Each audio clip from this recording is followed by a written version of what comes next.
Hi everyone, this is audap. Let's continue our game of Hermitage, Strange Case Files on Nintendo Switch.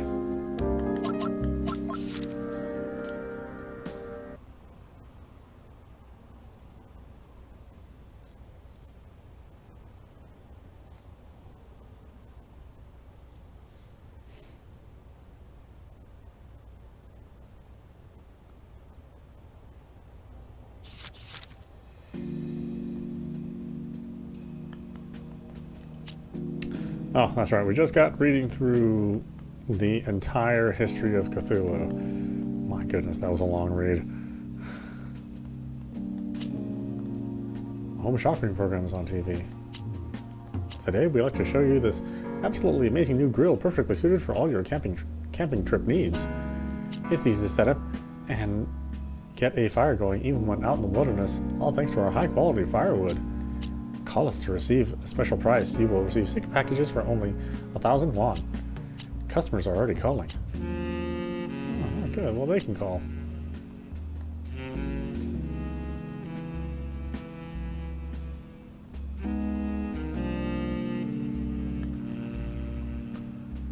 Let's see. Oh, shoot. I totally forgot to return that TAT book. I forgot about that, too. Actually, it makes me feel like I'm doing a lousy job. I'm sorry, I'm really busy this week. I'll try to make time for it. It's okay, take it easy. Right now isn't a good time to come over. Is something wrong? It's nothing. Just a whole lot of things to take care of. If you need any help with anything, call me. Thanks, I appreciate that. By the way, just out of curiosity, who told you about Trail of the Missing Fish in the first place? Didn't you mention that somebody recommended it to you? Sorry for all the trouble. It's no trouble, just curious about the person who told you about it. It's no trouble, just curious about what the person who told you about it looks like. Actually, I can't remember him too well. He was a tall man. He looked like a foreigner, but he spoke Chinese very well.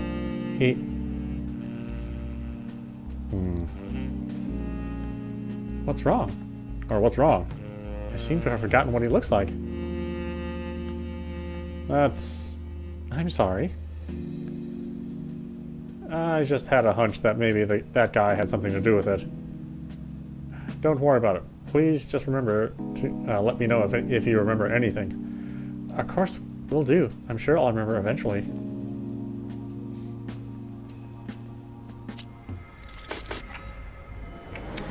Maybe. Maybe not. Finding the destination took more time than expected. It isn't completely unknown. Anyone interested in the city's stories and customs will have heard this street name before. Its tranquility and elegance is well known amongst the citizens, as if it were a unique work of art. But appreciating art and doing the actual work are two very different things. There are a number of old houses left in the neighborhood, and he loves the countless historical properties that line the streets, but it's fairly difficult to identify a specific building. At the corner of an intersection with trees planted along the sidewalk. Do none of these stories actually have a house number? The fast-paced lifestyle the city is known for seems not to exist in these streets. It's so quiet that even the air seems hollow. No wonder that place is here. If it weren't for this particular hobby, or if he had anything better to do, this place would remain no more than a work of art to him, something he'd heard about but would never want to visit in person. Right now, the few words he can remember are becoming more and more like a treasure map. Disorientation seems to be a given in this place, but fortunately, he is an expert at checking door to door and finding locations. Ground floor, glass windows often closed, but they have a sign hanging outside. That's it.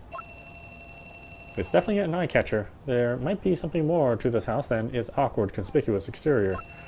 He can't put his finger on what it is exactly, and can't be bothered to find out anyway. He isn't here for the building, but for what is lurking inside. What would be the best way to start? Making his way towards the door, he readies himself for what might happen next. It's been a quiet morning up until now, without any interruptions or disturbances. The lights on the street outside seem to have strange restorative powers. After Cecile's fight was over, it seems as if the reset button has been pushed in the bookstore. All the stress and excitement from last week seems like a dream. It is quiet upstairs, so Neko probably isn't up yet. She's always been better at staying up late than an actual cat, as her name suggests. She also spends way more time daydreaming. If you tease her about this and worry about her health, you'll get all sorts of nasty remarks thrown back at you. It's like walking through a minefield. We all got used to it pretty quickly and stopped lecturing her. Scarlet hasn't replied to my inquiry yet. After she left Hermitage yesterday, she disappeared from the face of the earth. If she's made her mind up and is ignoring it on purpose, there isn't actually anything else I can do to find out more about Neko's circumstances. But it doesn't seem like something Scarlet would do, which makes me even more worried. Well, I guess that's the downside of living and working like this. All I can do is put my trust in my unreliable but smart friends. She'll probably drop by when she's done with work. She wouldn't just leave Neko behind. Now isn't the time to be worrying about it. It's rare to have a new customer at Hermitage, so I'll set aside the lawyer's situation for a moment. I see so many familiar faces in the shop, and nothing good ever comes out of it. So I'm hoping to find a little bit of normalcy in new customers. The unfamiliar visitor is standing in front of one of the shelves, scanning the spines of various books. His fingers are hovering in front of the books as if it were some sort of reading habit. The man looks quite young, probably in his mid-20s, but his attire isn't that of a college student. He's wearing a casual hat, and his coat is a little oversized. If it weren't for the fact that he's a head shorter than me, he would resemble a certain annoying someone who also wears a trench coat like that. I just hope he won't be as much trouble as that guy. It's always a little awkward being the owner of this shop, trying to find a few interesting customers to talk to, but not really wanting them to know too much about you. Oh, that's really... He's let out a little gasp. He seems to know his stuff. Not too shabby, is it? Indeed, this is the first time I've seen the Codex Seraphim in real life. I've only ever seen it in pictures before. Tell me, is it the real thing? Not quite. I know exactly which book he's asking about, but the edition in this bookstore is called Classics of the Gods, a rather straightforward translation of the original Codex Seraphim. What exactly was the point of switching titles, anyway? God knows if it's real or not. I myself can't even read the punctuation marks. We'll just keep it as an exhibition piece until we find a more reliable owner. Oops, too bad. Looks like you caught me. The young man smirks. Something seems off here. What exactly are you looking for? Naturally, it's something that isn't easy to find, but if you have strange editions like this one, you must have quite a collection of weird old books, right? If you're interested in old books, I would recommend you go to the library. The public collection is much more reliable than the store, even if there are many schoolchildren busy with their homework there. It's okay, my intuition tells me that you won't let me down. He places the book back on the shelf and leans towards me. For example, a recipe for a drug passed down through the generations which causes strange hallucinations, something like that. Lately, not many people have come through that door who I could properly talk to. A dangerous group operating near the high school suddenly disappeared, and all the pieces I managed to put together suddenly vanished into thin air. Of course, it's good for the students, but it feels like someone is trying to ruin my job. Is that so? So someone really did solve all that problem at Phoenix High. To be honest, I didn't really notice anything. I have my eyes on you. I've noticed. Well, I don't have a problem with it if it all works out in the end, but catching us off guard is a different story. That group deserves to go to jail, but the police manhunt we started against them this past weekend was a bust. When we raided the scene, we discovered that they'd actually filled gas in their empty drink cans. Who do you think is to blame for that? His brow was tightly furrowed, making it very hard to tell if he's just acting or actually getting angry. Trying to keep things from him doesn't seem to be working, but I can't let this guy in on everything. I stare back at him in a dignified manner. I'd love to listen to some more of your complaints, but would you mind introducing yourself so poor me can keep up with the conversation? I'm a freelance detective. You can just call me Justin. As I said earlier, I'm responsible for investigating any incidents related to those drug dealers. A freelance detective? Since when have drug crimes been tied to private investigators? It's better if you don't ask. The answer won't be particularly groundbreaking anyway. All this sounds like a movie scenario. In the end of the day, the commissioner has to make a statement to the police. Even if he and his colleagues couldn't come up with anything, there's no escaping this misery. The whole thing is a mess, and honestly, I'd love to get someone to share the blame for this. Hey, let's just stick to the facts. I don't know what happened over the past weekend. Really? If anyone reports that this place might be harboring informants for those guys, they were even in contact with a few students from Phoenix High School. The police already searched their houses, but I didn't have anything to do with that. Sounds like a stab in the dark. That's what I said. A man can only rely on his own abilities. My master taught me that, but my own principle is quite the opposite. I think it's a waste to let opportunities pass by like that. Not to mention that the new task I was entrusted with is a bit of a bummer. But as a truly responsible detective, you have to learn to live with every resource you have, right? Even if this resource is forcibly obtained, I prefer methods of persuasion. You can't always rely on so-called common sense. Some people just don't play by the rules. I've come to realize that while I was tracking down that group. How could I let such a powerful resource go when you scared those guys into running away in the middle of the night? What a statement. Don't be like that. I wouldn't have come to you if it wasn't important. He ignores my complaints and gets right to the point.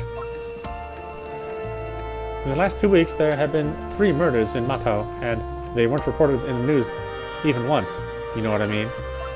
If there's something fishy going on, that's not something I need to be worrying about. True, by definition, that's something professionals should be worrying about. Justin snaps his fingers as if he's been waiting to say this line. He's beaming with pride. But what if they're simply too busy to care? What did you say? The entire city's security forces are usually focused on one thing. To be blunt, nothing short of war could pull them out of their affairs right now. Did that recent international conference really need such a tight security, for example? It wouldn't have needed them. Wouldn't have. Jeez, I get it. Now that I've realized I can't count on them at all with this, I came to the second most reliable source for help. I still don't quite understand why you're involved if it's a simple case of homicide.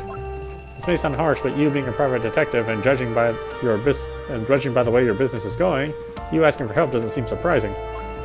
There's no room for leniency with criminal cases, no guarantee of absolute safety, and I'd rather you spill the beans on what's going on here before this gets any worse.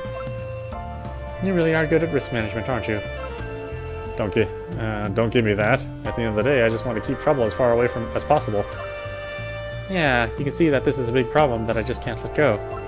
The others have had their hands full. I don't think they're in a good enough mood right now to be reasoned with.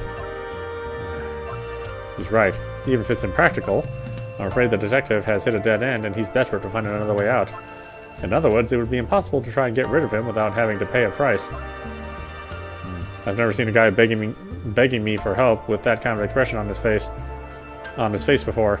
You seem hell-bent on going down this path, even if it blows up in your face later. I don't care if you call me a scumbag. I don't think you're indifferent to innocent people dying, no matter what may have happened to you in the past. I don't know where you heard those rumors, but let's not talk about the past. So, have you made up your mind yet? Just give me the details. There's no need to waste any more time. Justin shrugs his shoulders and produces a file.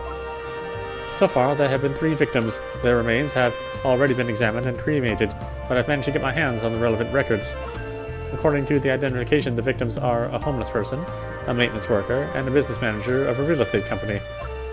They're pretty different. Is there any link between the murders? The fatal injuries. The detective shows me some more photos. Scrapes, cuts, bruises. The victims' bodies were pretty disfigured by the time they were discovered. The killer cut into their necks with a cone-shaped murder weapon, digging into the aorta. This would have been lethal enough, but apparently they weren't satisfied with it. According to forensic results, the victim's blood vessels were more dried up than they should have been. Organ failure due to rapid lack of oxygen produces different symptoms than death from blood loss. I'm no expert on this, but they suffered rather unique injuries. Or rather unique deaths. A lethal amount of blood removed from the aorta? Sounds like a bad joke. Thanks to that, the case is being referred to as the Vampire of Kanyang District. Honestly, if they have enough time to come up with a name like that, they should be working on a little harder. Do the victims have anything in common? Hard to tell. In terms of profession, they barely have anything in common, and their bodies were found far apart from each other. If it weren't for the fact that the cause of death was so surprising, not many people would have connected these cases at all. This is definitely a special case. Alright, you can search through whatever you like here, just don't mess up the pile of books over there. This is everything I could find so far. Anything more would be a sheer miracle. I take the bag of files he hands me and look through them one by one. The homeless man was buried in the riverbed of an abandoned park, and the maintenance worker was discovered in a trash can. As for the business manager, it seems to have taken a lot of effort to piece her back together in between all the rubble of an abandoned building. Fortunately, the forensic pathologist who worked this case is very experienced. There was only little tissue left intact to find out what happened. Unfortunately, he was soon transferred back to headquarters. Afraid I can't do anything about that. The follow-up was mostly dumped on my boss, and while it's hard to criticize as a junior, I think he should have realized that something big was going on here. After that, the situation only got worse. Normally, there would be no need to ask for help in such a small matter, but since I'm doing all of this alone... Of course, I could manage on my own, but, well, you know, I'm running out of time. He seems to be putting on a show, but he quickly restrains himself under my cold stare. To tell you the truth, all I can do right now is track the garbage collection points. I'm still trying to find out where exactly the maintenance worker's body was collected. Is that why there are only crime scene photos and forensic records?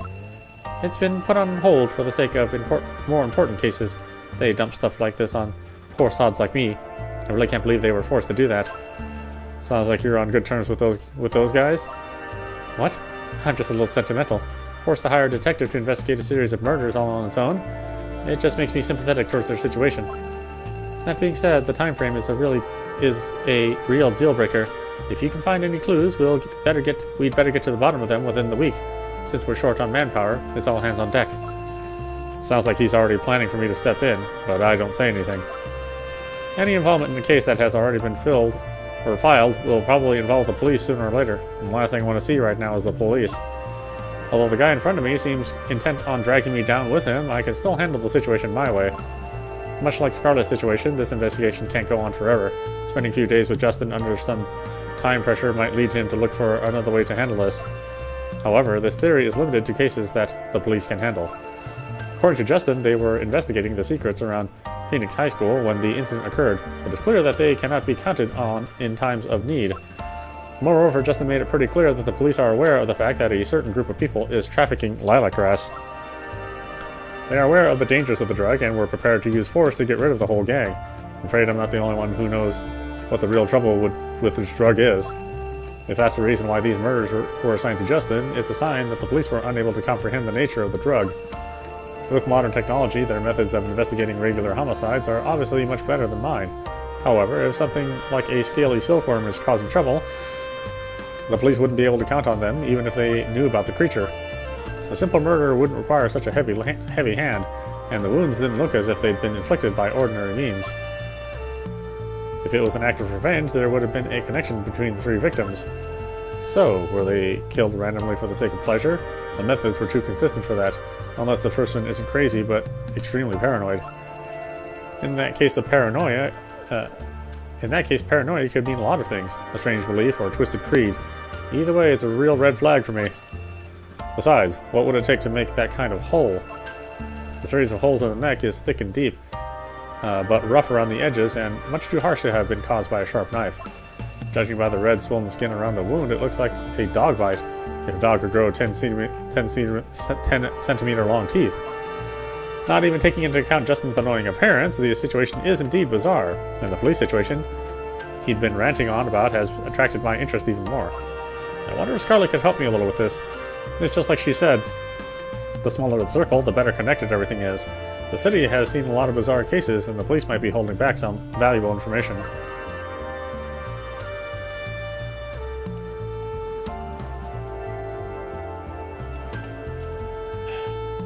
It's time to sweeten the pot and gain some credibility. I understand.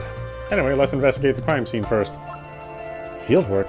But didn't you mention earlier that I'm the only one who can move around freely at the moment? So, I just can't leave the store and walk around town with you. Even if the killer were a turtle, by the time I've checked all 3 places, he'd be long gone. You just need to investigate one place. That shouldn't be too hard. One place? Well, I don't know what you're up to, but I'll just have to take your word for it. Which location are you going for? The park, the residential area, or the abandoned building? Not a single one of them. Huh? It's time to think outside the box, my friend. It's better to consider another person's thoughts than to follow their footprints. But how do you find out what someone else is thinking? You're a freelance detective, right? Yes. As such, it's normal that you don't have a lot of experience with this kind of thing. After all this kind of trouble isn't a daily occurrence. The police won't be happy to have an outsider help with a murder case, so let's not mention it to anyone. It would just embarrass them. You're ruthless. I'm guessing you haven't dealt with this kind of scenario before? There are many ways to hide a body, and coincidentally, almost all criminals who want to do so think about it carefully. It's not surprising when you think about it. It's never been easy to hide a body, except maybe during the times of war, when and whoever is doing this wants to stay under the radar. The usual suspect will always hide a body in the most fitting place he can find. In fact, the police often have it harder than is described in crime novels. Do you have any details about the crime scenes? I cleared the desk and helped Justin lay out the photos and maps he prepared. Let's take a look at the homeless man first. The remains of a homeless man were found in a riverside park. The park has been in a state of neglect for years. He wouldn't have been discovered if a morning runner hadn't made a detour that day. That's what it says here. Yes, the detective who visited the scene told me that the body was trapped in the mud on the riverbank, wrapped in a plastic sheet. At first I thought it was just an oddly shaped root. So the murderer was successful at hiding the body, just not very lucky. Honestly, I wouldn't have been surprised if the body had rotted away long before it was found. Then there's Mr. Liu, the maintenance worker. A garbage collection station reported that the discovery of the body and, after backtracking the schedules, successfully identified the vehicle that collected the waste and the location at which it was collected. According to the staff member's statement, the body was in a huge bag and wrapped in a blanket. That's why it wasn't immediately spotted on the scene. Justin had written this down on the side of the photo. It was just one step away from disappearing into a landfill, never to be seen again. The average citizen wouldn't be aware of the state of this city's maintenance work. Even so, the decision to jump the body into the landfill was reckless. Wouldn't that be the perfect hiding spot?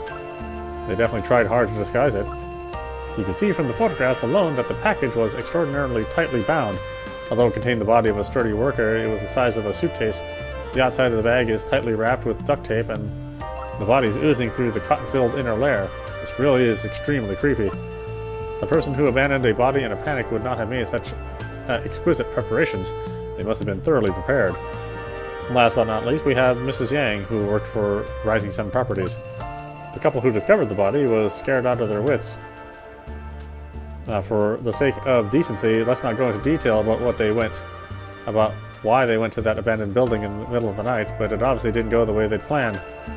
The body was wrapped in a plastic bag and discarded in a pile of building materials. The blood trail didn't go very far due to the street cleaning and road maintenance. The scene was quite gruesome, but the perpetrator managed to bypass the CCTV.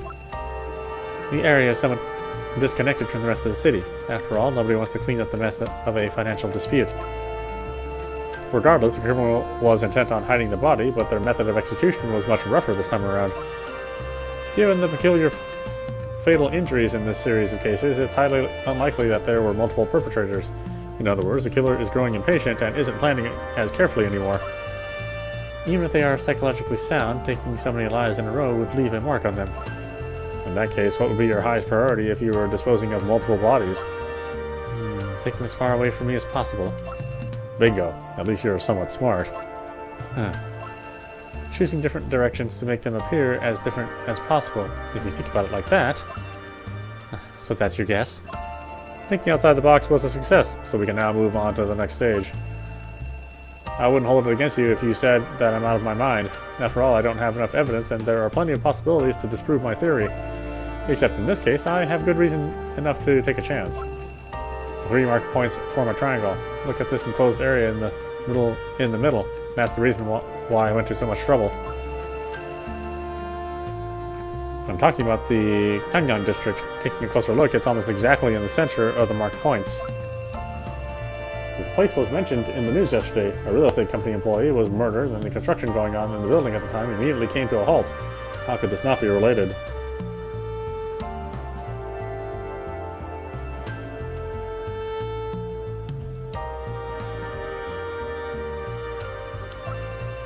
Indeed, the Newford Water Conservancy is also close to the Kangyang neighborhood. And I think Rising Sun Properties, where Mrs. Yang used to work, also had contracts for buildings under reconstruction in that part of town. This seems pretty suspicious. The real scene of the crime. After all, the fatal wounds probably have nothing to do with where these people were found. Neither the river nor the garbage heap would be a place to carry out these processes. As for a homeless man, it's impossible to trace him, though I can't stop you from trying to find out more about him. Justin smiles bitterly. Even I can't do that. You have a point, though. I'll go to that neighborhood right away and check it out. The detective places the files on the desk, folds up the map, and tucks it under his arm. Why are you in such a hurry? I'd rather collect some more information first. We don't know anything about the place yet. You know we don't have much time. I'll just go and have a quick look around. And let's be honest, although I was forced to come to you for help, the crime scene photos were the crucial element. His eyes are locked on the door, and his words are filled with suppressed emotion. For a brief moment, Justin clenches his fist, and his knuckles go white. I might just be a private investigator, but I can't let this murderer keep doing whatever he wants. I see you're quite the professional. It has nothing to do with professionalism. The detective turns around with a stony smile on his face. This time his expression looks absolutely sincere. As a human being, I just think that some things can't be forgiven. And with that, Justin leaves. Without an umbrella. Without either of us noticing, the sun outside the door has been blocked out by dark clouds.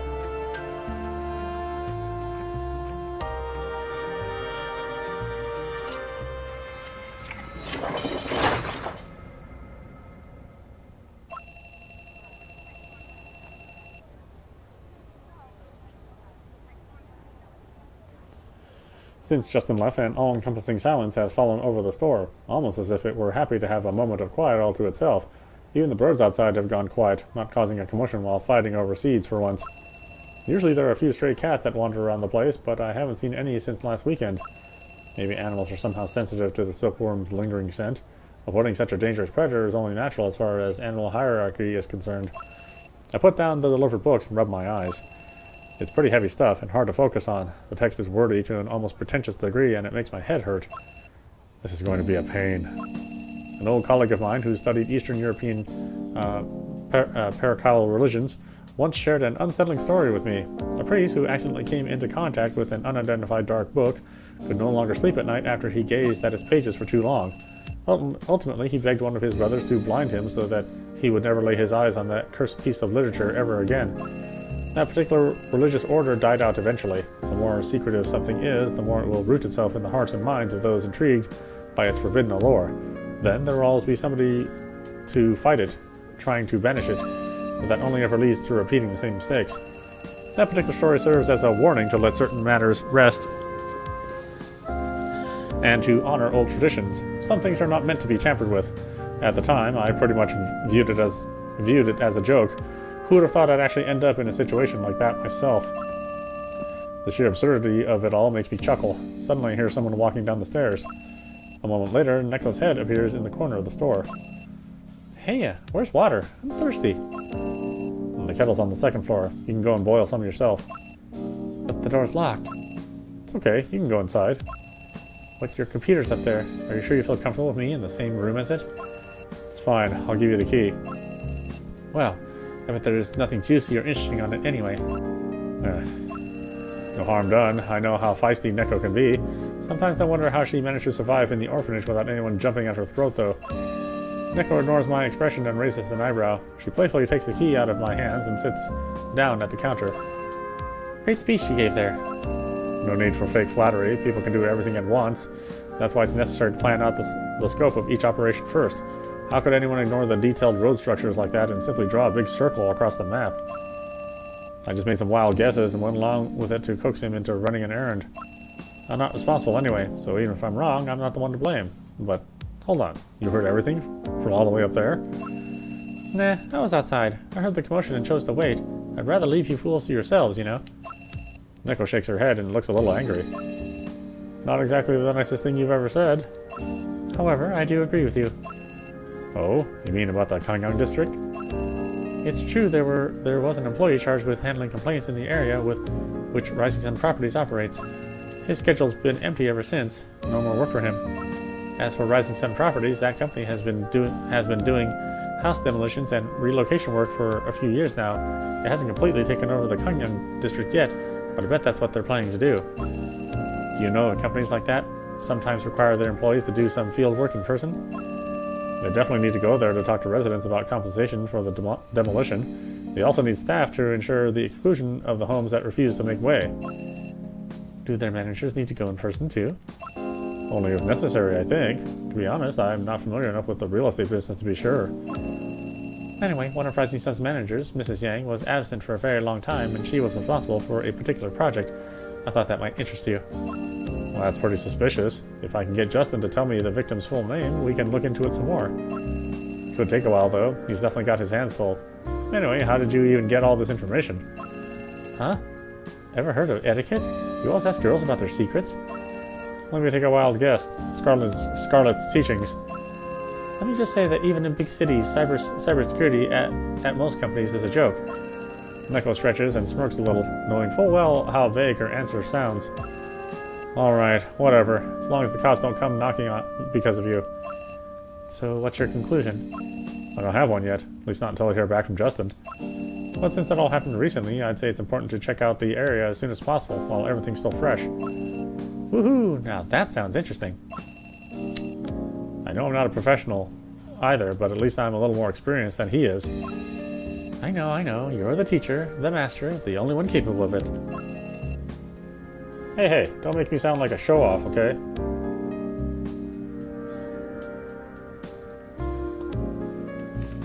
But isn't showing off exactly what you're doing by saying something like that in the first place? I see you're as witty as ever. Still as good at talking to people as always. Neko sighs softly, stands up and stares straight into my eyes. Are you sure you don't want to get out? Huh? Out of this bookstore. I mean, there are other things you'd enjoy apart from being here, right? It's not like I have a real choice. I didn't choose trouble. It chose me. I reach out and pat Neko's head. Trust me, this is the safest place for me to stay right now, until Scarlet finds a way to clear my name. Scarlet, huh? Hey, I bet I can help out too. I have a feeling your kind of help would land me in jail, and this place isn't really what you're used to. It's not exactly a high-tech den. You need better equipment. It's fine. I can just go to an internet cafe. Who's going to keep you safe? I'm no fool. I know you could never keep yourself out of trouble. Not back then, and not today. The people who took in Neko weren't the nicest, that much is true. But they recognized her talent and provided her with all kinds of electronics. Even if she could get by in a more humble environment, such as Hermitage, it would mean that she could never go back. Why is she here anyway? Still don't know what drove her to come here in the first place. At least, not the true reason. It feels odd, like I'm missing a piece of the puzzle. No. Are you okay? You have a strange look on your face. Nah. Don't worry, it's nothing. I need to trust people more. In this case, I know I can. Though Scarlet seems stern and withdrawn sometimes, I know I can always rely on her. If you really want to help me, why don't you help me dig a little deeper into these case files? It seems like we're about to hit a dead end with what we have, but it's worth a shot. How about it? Awesome. So what exactly are we looking for? I need some more information about those two people we mentioned earlier. Personal history, how long they've been working at their companies, their business activities, and if they have a connection to the Kangyang district. I'd like to know if they have a connection to that specific building too. Okay, I'll keep you posted. I'll update you if I find something. Wow, you already have a plan? Just sit down, lean back, relax, and watch me do my magic. Neko pounds her chest like a gorilla or semi-drunk factory worker right before a brawl and steps outside, obviously highly motivated. Let the pros do what they do best, a valid principle that applies to every job in existence.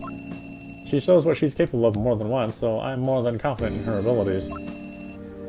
Well, nothing to do now but wait. Let's see what comes up. Don't get yourself in too much trouble, Neko.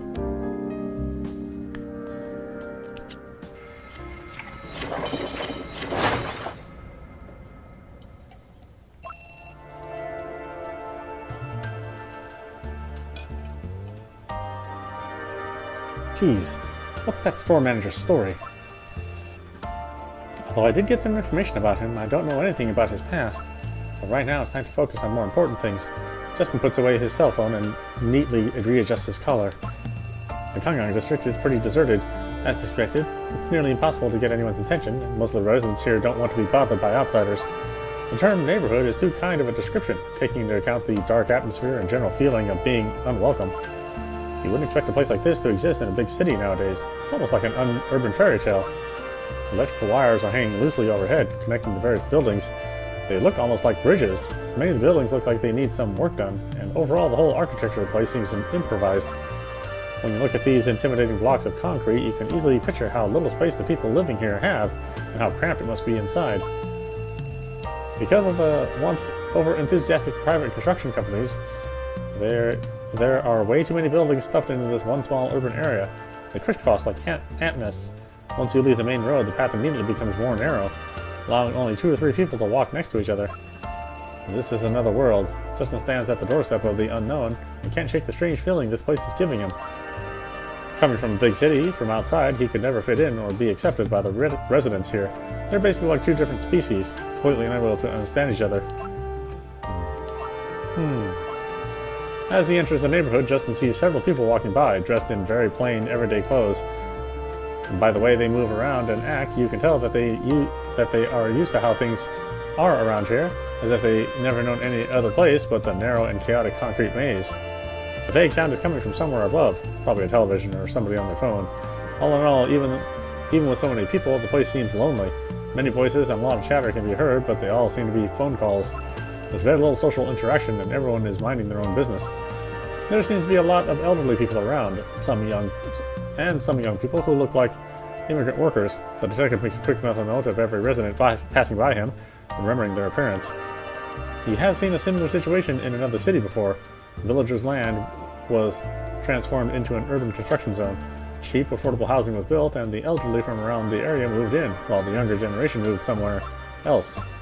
No matter where, these places are always the same, bustling, dilapidated, and they attract people with low income, and slowly but surely they turn into hives. Compared to the almost decadent and peaceful atmosphere elsewhere, this place is dark and gloomy. The detective silently soaks in the atmosphere around him, trying to find out why. It's almost too quiet. Living in a big city can be tough, but still people make do with it, and most importantly, they still talk to each other.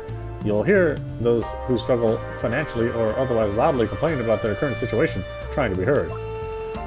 But here, it's dead silent. Nobody's talking to each other, even after basically rubbing shoulders with their neighbors while walking up the stairs. It's unsettling. Even if you're on edge because of big city troubles and all kinds of problems that come with trying to survive in an urban environment on your own, you still shouldn't be so out of touch with your surroundings. As a highly sociable person, Justin feels very uncomfortable around here. Justin tries to stop a person passing by in order to make some inquiries, but he is completely ignored. Feeling more and more uneasy, Justin decides to change his approach. Trying to give up on trying to make contact, he opens up the map on his phone again. He needs more information, and the neighborhood council seems like a good source of it. It's odd, but residents' councils still need to make announcements to the people living in the area to pass on important information given out by the government. That's the law, and it applies even on isolated places like this. It really doesn't take much effort making his way through the urban desolation with the help of his phone's GPS. Justin quickly arrives at a courtyard, his eyes gazing upon the building he was looking for.